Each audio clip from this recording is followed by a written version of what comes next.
Science and demonology, are they connected? In an age where rational thinking prevails, it's easy to dismiss beliefs in demonic possessions as mere superstitions or mental health issues. However, a deeper look into the annals of medical history reveals a time when the boundaries between science and the demonic were more blurred than they are today. Today, we will look at 5 instances where science was used to detect demons. Number 5, the birth of demon detection pens. In the early 20th century, advancements in technology opened new frontiers in demonology. Enter the demon detection pen, also known as the ghostwriter. This peculiar device looked like a regular fountain pen, but it was far from ordinary. The nib of the pen was designed to pick up and measure minute electrical impulses, which, according to its inventors, could then be translated into the presence of spirits or demons. The idea was that spirits could influence the conductivity of the air, creating measurable fluctuations in electricity. While the scientific basis of the demon detection pen remains shaky at best, its popularity among paranormal investigators was undeniable. Famous authors like Sir Arthur Conan Doyle, the creator of Sherlock Holmes, dabbled with these pens, attributing some of their seemingly inexplicable writings to supernatural influences. However, with the advent of better technology, the demon detection pen fell out of favor. Its place in history serves as a reminder of humanity's continuous, sometimes desperate, search for a scientific explanation of the paranormal. Number 4, when doctors delivered demons. The field of medicine has always been intertwined with the understanding of the human body and mind. In centuries past, illnesses without clear physical causes were often attributed to demonic influences. Consequently, the role of the physician extended beyond treating ailments to include the duty of identifying and expelling demons. Take, for example, the case of possession therapy, a treatment method employed in the late 19th and early 20th centuries. Doctors would induce fits and convulsions in patients they believed to be possessed in order to expel the demons. This bizarre practice, while now considered unethical and ineffective, reflects the medical establishment's struggle to comprehend and categorize the unexplainable. Furthermore, the demonology textbooks used by physicians during this era provide a fascinating insight into how the line between medical science and demonology was so finely drawn that it was almost indistinguishable. These books, filled with detailed descriptions of symptoms and supposed treatments, read like early psychological case studies, except for the constant undercurrent of demonic presences. One can only imagine the internal debates that raged within the medical community as doctors grappled with such perplexing cases. To them, the question wasn't whether demons existed, but rather how to diagnose and treat them alongside other illnesses. It was a time when science and the demonic were not seen as mutually exclusive, but rather as existing on a spectrum that medical science was still struggling to map out. 3.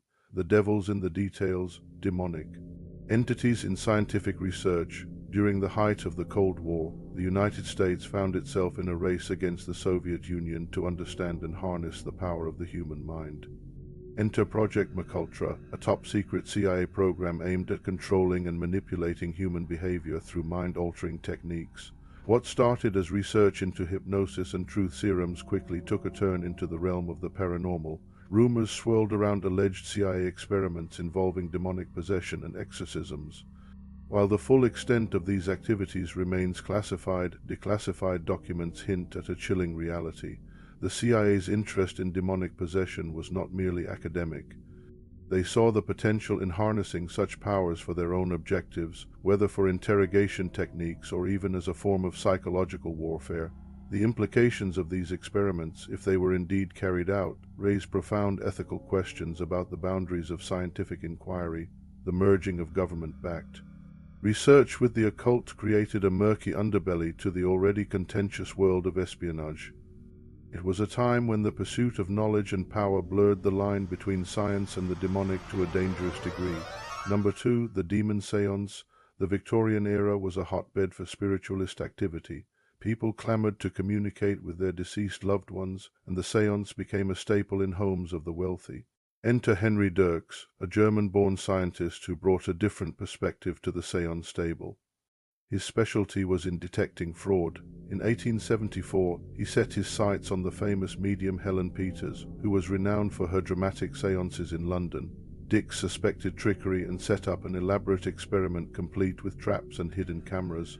What followed was nothing short of explosive. During the séance, Peters levitated, rotated, and even shook with what appeared to be supernatural force. All the while, Dix and his team documented every move, capturing photographic evidence of these astonishing feats. While skeptics dismissed the event as a publicity stunt, Dix remained convinced that he had witnessed genuine paranormal activity. The Demon Seance stands out as a pivotal moment in the history of paranormal investigation, showcasing the early attempts to merge scientific rigor with the study of the occult. It also raises questions about the nature of belief and the limits of scientific inquiry in the face of the unknown. Number 1. Exorcism and science. For centuries, the Catholic Church has been the main institution performing exorcisms. This practice is rooted in religious doctrine and tradition, with the ultimate authority residing in the Pope himself. However, the Church does not approach exorcisms blindly. In fact, there is a rigorous process and criteria to be met before an exorcism is allowed. This includes a thorough medical and psychological examination of the individual, ensuring that any physical or psychological conditions have been ruled out first. This process highlights the Church's desire to differentiate true cases of demonic possession from those that may be misdiagnosed due to illness or mental health issues, but it also shows the Church acknowledging that science has a role to play in these extreme cases. In 2014, Pope Francis established the International Association of Exorcists, a formal recognition of the need for training and education in this field. Members of this association are not just priests, but individuals who have undergone specialized training in various medical and psychological disciplines related to demonic possession. This interdisciplinary approach demonstrates the Church's commitment to understanding and addressing cases of alleged possession in the most comprehensive way possible. Despite the highly publicized nature of exorcisms, the actual number performed annually is relatively low, with estimates ranging from several hundred to a few thousand worldwide. Many exorcisms are not made public to respect the privacy of those involved, making it difficult to obtain precise figures.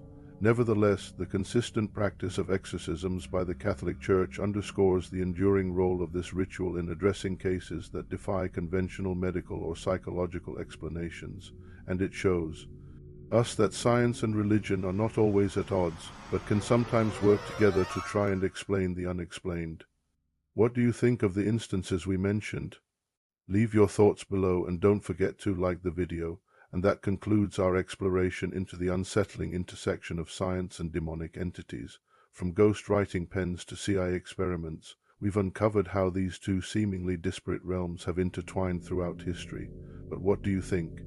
Do you find comfort in the scientific method, or do you lean towards the supernatural to explain life's mysteries?